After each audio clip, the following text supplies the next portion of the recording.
Presidente, eu vejo o Brasil um pouco retraído na área internacional. Por exemplo, eu vejo pouca atividade política brasileira no caso da Venezuela.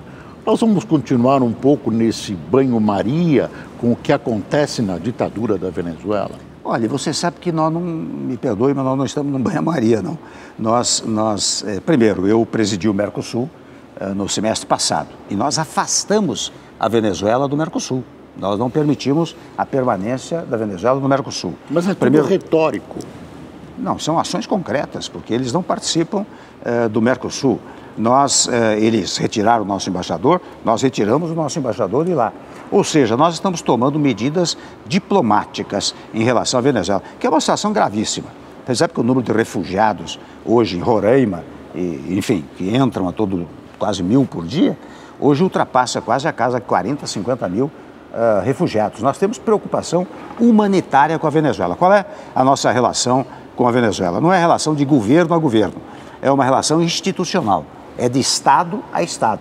Portanto, nós fazemos tudo para prestigiar o povo venezuelano, mas nos opomos por gestos, atos, declarações a todas as atitudes que vêm sendo tomadas na Venezuela. Ainda recentemente, falando ao telefone com o presidente Juan Manuel Santos, da Colômbia, nós acertamos que a eleição lá não deveria dar-se neste semestre, porque o presidente atual, o presidente Maduro, marcou eleição para este ano e a oposição não consegue se arrumar para lançar um candidato. Então, nós estamos propondo que seja no segundo semestre essa eleição. Ou seja, estamos tomando medidas diplomáticas. Não tomamos, naturalmente, medidas intervencionistas, né, de natureza militar. Isso não fizemos e também não vamos fazer. Presidente, houve ontem uma manifestação de juízes em frente ao Supremo Tribunal Federal para manter o auxílio moradia. Muitas dessas associações também lutam contra a reforma da Previdência. Não é uma tentativa de manter privilégios? Olha, é uma tentativa de manter o estado atual das coisas, né? Que nós, de fato, achamos que é impróprio. Eu penso, viu, Amanda, que há muitos juízes e promotores e vários que ganham acima do teto da Previdência Social, que admitem essa fórmula que nós estamos propondo. Agora, é natural que haja um movimento corporativo, isso não deve nos assustar. Mas não virou uma farra esse negócio do auxílio moradia? Isso é uma matéria que o Supremo vai decidir e eu tomo muito cuidado com isso, porque eu sou muito consciente da separação de poderes e hoje eu falo como presidente da República. Se eu der um palpite sobre isso, eu estou de alguma maneira interferindo numa competência que não é do Executivo, mas é do Judiciário. Como o Judiciário logo vai pautar essa matéria, o Judiciário vai decidir se mantém ou não mantém.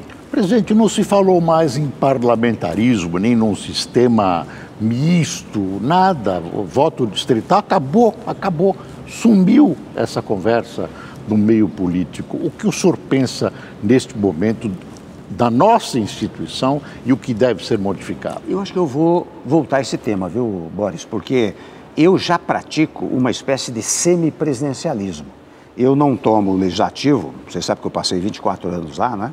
Eu não tomo o legislativo como um apêndice do Poder Executivo. Eu tomo o legislativo como um parceiro de governo do Poder Executivo. Isso deu certo. Quando eu relato todas essas conquistas que nós tivemos ao longo do tempo, foi com o apoio do Congresso Nacional. Então, eu não acho improvável, e eu próprio seria, digamos, um dos patrocinadores dessa tese, dizendo o seguinte: olha aqui, diante de uma experiência de muito êxito que nós tivemos nesse período, eu proponho uma espécie, não falo em parlamento, mas um semipresidencialismo. Quer dizer, uma coisa do tipo português, de Portugal, ou do tipo francês. Eu acho que uma coisa que pode ser levada adiante seria útil para o nosso país. Presidente, uma última pergunta.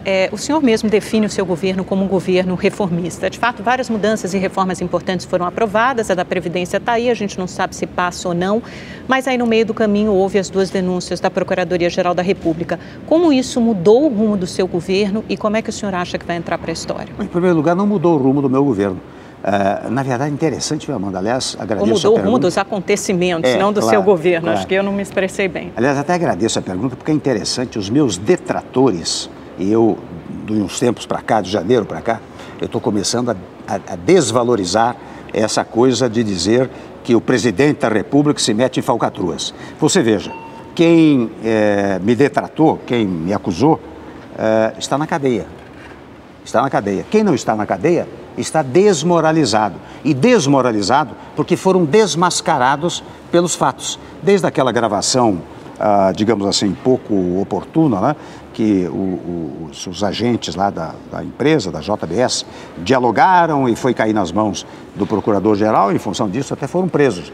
Porque lá se dizia, o procurador-geral quer derrubar o presidente da República. Depois aquele procurador que ficou preso 70 dias sem ser ouvido em nenhum momento, quando saiu, fez declarações dizendo o procurador queria derrubar o presidente da República. O advogado, que também ficou preso, saiu, deu uma declaração dizendo queria derrubar o presidente da República.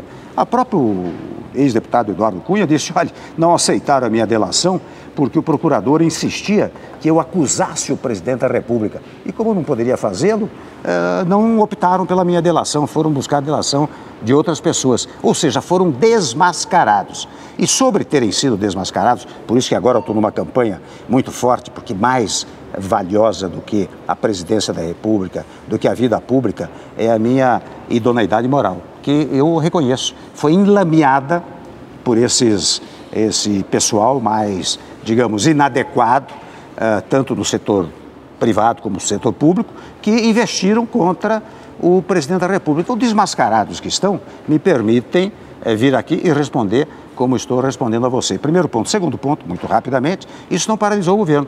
Isso foi em maio e junho, e veja que em maio e junho tínhamos combatido a recessão, e a partir de junho e julho é que o país começou a crescer. Mas atrapalhou a Previdência, né? Sem dúvida, naquele momento atrapalhou. Talvez até tenha sido proposital.